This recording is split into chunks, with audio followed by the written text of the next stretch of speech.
दिल कोलों पुछ पहला अखां नूं मनानी, दोवें कहण जाना ते बशक चली जानी। साडे नाल रुस के जे मथे वट पावेंगी, मथे वट पा के जे साडे कोल जावेंगी नी, डकेगी बाहर तैनू मोड़ेगी हवानी, दोवें कहण जाना ते बशक चली जानी। अस्सलाम वालेकुम viewers, film artist Shahbaz Akmal एक प्यारे से व्लॉग के साथ आपकी खिदमत में हाजिर है। व्यूअर्स, बहुत से ऐसे फैंस हैं अकमल के, मेरे वालिद साहब के, जो कि उनको लव करते हैं और सुबह से लेकर शाम तक आपस में दोस्तों में यही उनकी बात होती है वालिद साहब के मुतालिक ज़्यादातर। तो बड़े लोग कमेंट्स करते हैं कि आप ये फ़िल्म का भी हमें बताएं, कैसे बनी, क्या हुआ। तो आज जो पब्लिक के इसरार पे, फैंस के इसरार पे, जिगरी यार एक फ़िल्म थी मेरे वालिद साहब की, बड़ी कामयाब फ़िल्म थी, बड़ी खूबसूरत फ़िल्म थी। तो उसके मुतालिक मैं कुछ व्लॉग बनाना चाहता हूँ और जो उनकी प्यारी प्यारी चीज़ें हैं वो आपकी खिदमत में पेश करूँगा। थोड़ी सी स्टोरी भी साथ साथ आपको बताता जाऊँगा।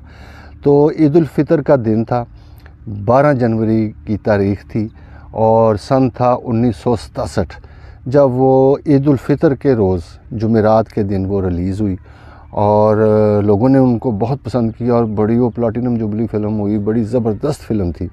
वो पुरानी फ़िल्मों में एक ऐसी फ़िल्म है जिसको अगर आप देखना शुरू करें तो टिल एंड तक आप उसको देख के ही हटेंगे, बीच में नहीं छोड़ी जा सकती वो फ़िल्म। ऐसी फ़िल्में थीं, ऐसी कहानियाँ थीं।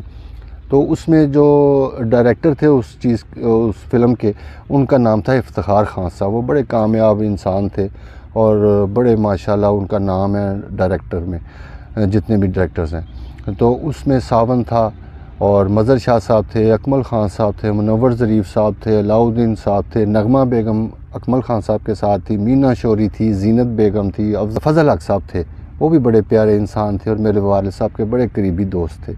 और जगी मलिक साहब भी थे और ज़हूर शाह साहब भी एक नाम था, वो भी उस फ़िल्म में जलवा अफरोज़ हुए। और सुल्तान राही साहब की उसमें एक गेस्ट था छोटा सा। तो उस ज़माने में आपको पता है उनका एक स्ट्रगल का दौर था, तो उन्होंने गेस्ट के तौर पर उनको लिया।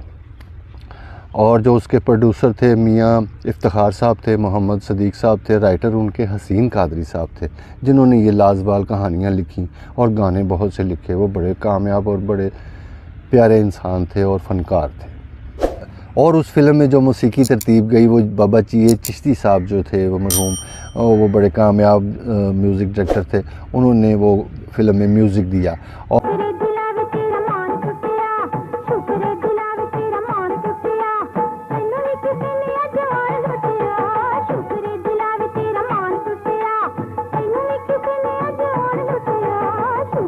और माला की आवाज़ में गाने कुछ रिकॉर्ड हुए, नज़ीर बेगम की आवाज़ में भी, ये बहुत बड़ी गुलकाराएँ थी उस ज़माने की। और फिर आयरन परवीन, उनका भी एक नया दौर था।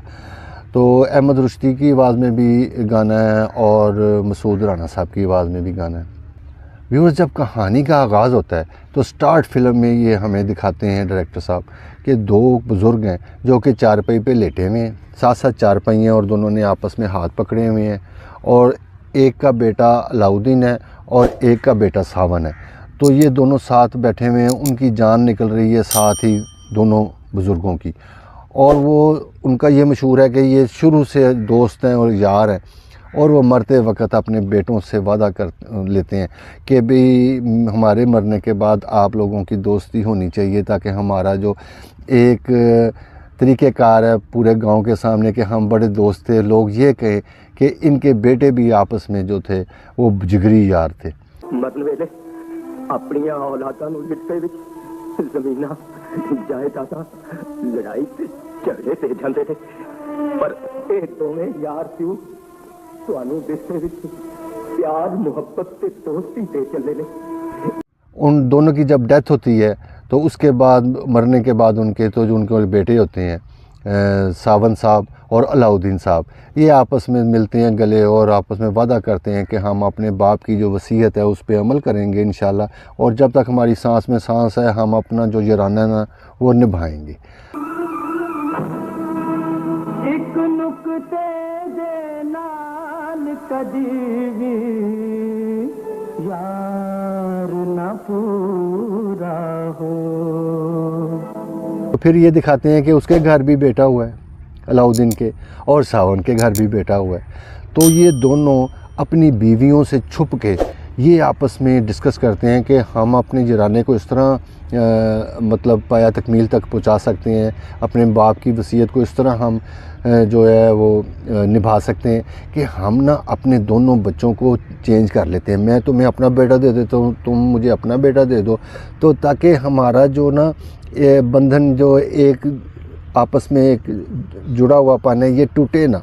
औलादें चेंज कर लेते हैं, उनकी बीवियों को भी नहीं पता लगता, क्योंकि वो नए नए दोनों पैदा होती हैं और वो बीवियाँ भी सोई होती हैं या बेहोश होती हैं, तो वो उठा के ना अपने बच्चे उसको दे देता है, वो उसको दे देता है। इस तरह वो जो चीज़ें हैं ना दोनों बेटे एक्सचेंज कर लेते हैं।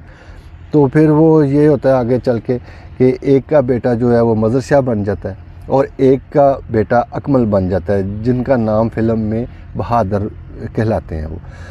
और जब ये दोनों जवान होते हैं तो दूसरी तरफ ये दिखाया है कि फ़ज़ल हक साहब एक आर्टिस्ट थे, बड़े प्यारे आर्टिस्ट थे, तो वो चौधरी होते हैं उस गांव के और उनकी बेटी होती है नगमा। तो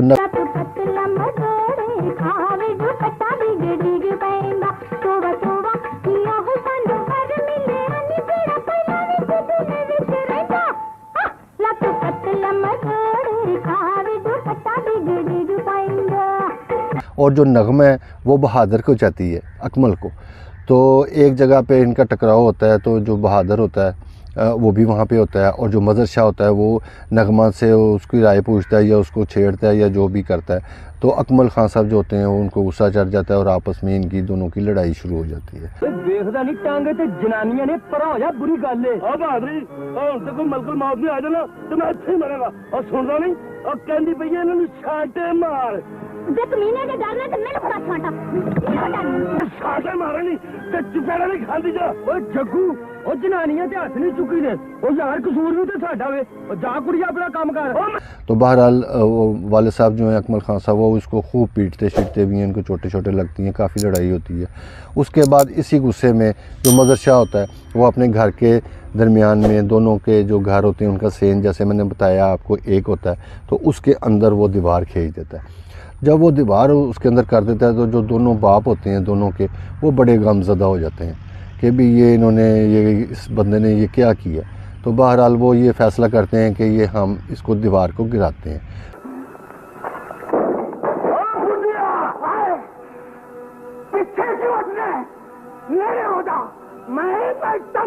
कबर पक्की कर देगा, कंधे से कच्ची भी नहीं बनेगी पर मैं तेरी कबर पक्की बनाऊंगा। तो जब वो गिराते हैं थोड़ी बहुत तो उसके बाद वो जो मज़र शाह होता है वो सीधा हो जाता है, वो अपने उसके चचा जो लगता है उसको भी मारता है। और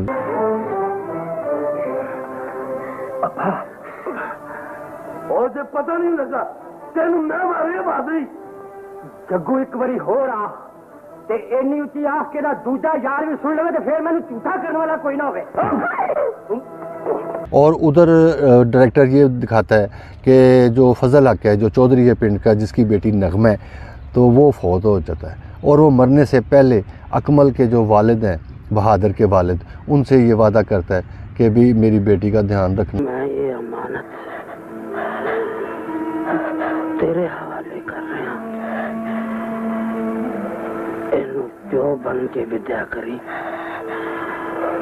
जे इन कोई दुख पहुंचा तो मेरी रूह में बड़ी तकलीफ पहुंचेगी। तो उसके बाद उनकी वो डेथ हो जाती है।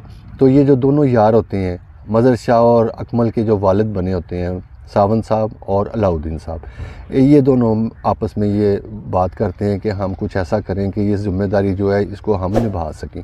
तो लिहाजा वो नगमा बेगम से ये पूछते हैं कि आपको कौन सा बंदा पसंद है जिससे हम आपकी शादी कर दें। तो वो बहादुर का नाम लेती है कि मैं उसको चाहती हूँ। ये गल भुल गए चाचा कि उन्होंने मैं ताड़ी धी बना के विदा करन दा आख्या सी। चाचा जी मेरे हाथ बांध पड़ाई। बस बस सारी गल समझ आ गई। ले तू जाती रानी जा।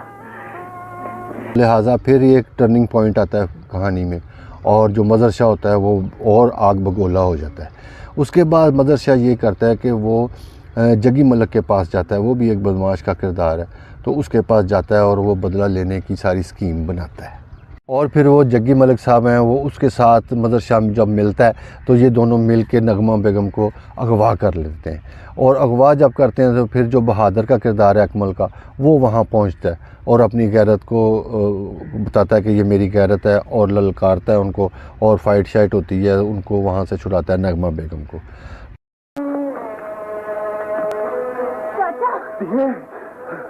अरे बहादुरी पुत्रा, पहला तुम्हें दस के साड़ी इज्जत में चुक के कौन ले गया? ना ही पूछो अब्बा जी। पुत्र बहादुरी तू ओदा हुलिया तो दस, असि ओनू जानो मार दियांगे। तो फिर सुन लो चाचा जी, और जग्गू सी। तो बहरहाल फिर जो अकमल का जो वालिद होता है वो बड़ा जो मतलब जो कि वालिद नहीं होता, दूसरा जो दोस्त होता है वो वालिद होता है। लेकिन जो मदर शाह का वालिद है अकमल का वालिद बना हुआ है, जैसे मैंने आपको बताया, चेंज कर लिया उन्होंने। तो फिर वो उसके अंदर जो एक बाप की जो एक वो जो होती है प्यार और वो चीज़ औलाद की, वो खून उसका खोलता है और वो मदर शाह को कहता है कि तुम उसके बेटे नहीं, तुम मेरे ही बेटे हो। बेटा आगे से इसरार करता है कि फिर अगर मैं तुम्हारा बेटा हूँ तो तुम मेरे बाप का जो किरदार निभाओ और मेरे नगमा से मेरी शादी करो। फिर मदर शाह के कहने पे जो उसका असल बाप होता है तो वो जाता है और अपने जो दोस्त होता है, जिगरी यार जो होता है, उसको जाके वो कहता है कि भी जो नगमा की जो शादी है वो मेरे बेटे के साथ होगी। तो जो उसका जो असल बाप होता है बहादुर का, अकमल का, वो भी जो सीधा हो जाता है आगे से कि भी नहीं, ये नहीं हो सकता, क्योंकि औलाद तो औलाद ही होती है। तो आपस में उनका झगड़ा शुरू होने लग जाता है, समझ लें बंदूकें ही निकल आती हैं, इस किस्म का माहौल बन जाता है। तो उस मौके पे फिर नगमा बेगम एंटर होती है और नगमा बेगम एंटर होके तो दोनों के बाप को जो समझ लें कि वो बुरा भला कहती है कि तुम ये लोग क्या कर रहे हो और ये कैसा ये आपका सिलसिला है, तो ये तो नहीं, मैं तो बहादुर के साथ ही शादी करूँ। ਤੁਸੀਂ ਦੋਵੇਂ ਮੇਰੀ ਗੱਲ ਦਾ ਜਵਾਬ ਨਹੀਂ ਦੇ ਸਕਦੇ। मैं बाबल की कब्र ते जाके कहांगी कि बाबला किन्ना कोल अपनी इज्जत अमानत रख गया है। तेरे पुत्रों दे पीऊ बन के लड़न मरन लई तैयार हो गए ने ते धी दा बाबल बन के एक भी धी नूं तोड़न लई अगा नहीं वधिया। पुराने यार नवे दुश्मन बन गए ने बाबला, जे धी दी बांह नाल हाथ फड़ाई थे तेरा पीऊ बन दा बाबल दस के जाना थी। और फिर उसके बाद नगमा का जो ड्रामा चलता है, उसके बाद जो मदर शाह का बाप होता है वो मान जाता है और फिर अपने जो रास्ते पे आ जाता है और वो शादी पक्की कर देते हैं कि भी नगमा के साथ बहादुर की ही शादी होगी। मैं उन्हें कह आई कि जग्गू औरत जिन्होंने एक बार प्यार कर दी और मुंह कहती नहीं होती और तो पीछे पीछे आप तुर पैंदी होंगी। और जब इन दोनों की, बहादुर की और नगमा की, जो आपस में बात पक्की कर देते हैं उनके वालिद, तो उसके बाद जब शादी का मौका आता है उससे कुछ दिन पहले जो मदर शाह होता है उसको अगवा करने के इरादे से दोबारा वहाँ पे आता है। और फिर कुछ ऐसा होता है कि मदर शाह जो है बंदूक निकालता है, तो उसका जो असल बाप होता है उसकी गैरत भी जागी होती है, नगमा ने जगाई होती है, वो फिर अपने बेटे को गोली मार देता है। तो ये उस फिल्म का समझ लें कि एक एंड ही था कि जिगरी यार जो होते हैं, उस यार ने अपने बेटे को भी कुर्बान कर दिया। पहले उसके दिल में पीछे आया था कि ये मेरा बेटा है, तो वो हमदर्दी उसकी ज़ाहिर हुई थी, लेकिन नगमा बेगम ने जब वो सारा ड्रामा बोलती है तो वो फिर पॉजिटिव हो जाता है और फिर इस मौके पे आके उसको वो मार देता है। दिल दा खून जिगर दा टुकड़ा एक अनमोल निशानी, जिगर यारा ए निशानी, देख लिखी कहानी, ए कहानी आमन वाले यार नू सुनामी ओए, यार बना के फेर न सोची सूली ते चढ़ जामी ओए। तो ये व्यूअर्स एक बड़ी प्यारी जो कहानी थी जो इस जिगरी यार की थी। तो और भी मैंने बहुत सी ऐसी फिल्में देखी कि उसके हसीन कादरी के इस ट्रैक के बाद, इस कहानी के बाद बहुत से लोगों ने उस चीज़ को पसंद किया, फिल्मी लोगों ने पसंद किया, हिंदुस्तान में लोगों ने, आज तक लोग वो चीज़ को यूज़ कर रहे हैं और बना रहे हैं बंटवारे का। और ये फिर बड़ा खूबसूरत वो सारा ट्रैक था, तो वो बड़ा दिल नशीं था, सबके दिलों में आज भी वो हर चीज़ ज़िंदा है और वो लोग उसको जानते हैं और पसंद करते हैं। तो ये एक बड़ी बात है। वो बड़े फ़नकार लोग थे और राइटर बहुत बड़े थे और वो सारी टीमें ही बड़ी कमाल की थी, जिन्होंने पाकिस्तान फ़िल्म इंडस्ट्री को कायम और दायम रखा अपने फ़न के साथ, अपनी जुस्तजू के साथ, और बहुत नाम हुआ। तो अब जो ज़वाल का जो ज़माना आया है वो तो अब ये बटाटू जितने लोग हैं ये जो बने हुए हैं बड़े कारीगर, तो इन्होंने बेड़ा गर्क कर दिया। सब, जैसे मैं आपको आगे भी जिक्र करता हूँ, सब काम वाले लोगों को भगा दिया क्योंकि ख़ुद इनको काम नहीं आता था। इन्होंने कहा अगर ये लोग यहाँ पे रहेंगे तो हम कैसे कामयाब होंगे, तो इन्होंने मोनोपोली बना के अपनी झूठी तो फिल्म इंडस्ट्री को बर्बाद कर दिया। ये एक बहुत बड़ी इंडस्ट्री थी और बहुत काम होता था, बड़े लोगों का रिज़्क जुड़ा हुआ था। तो अब तो ये सारा कुछ ख़त्म हो चुका है।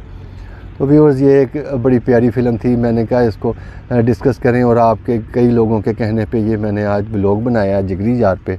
तो ये सारा कुछ जो भी मैं इकट्ठा कर सकता था आपकी खिदमत में मैंने पेश किया।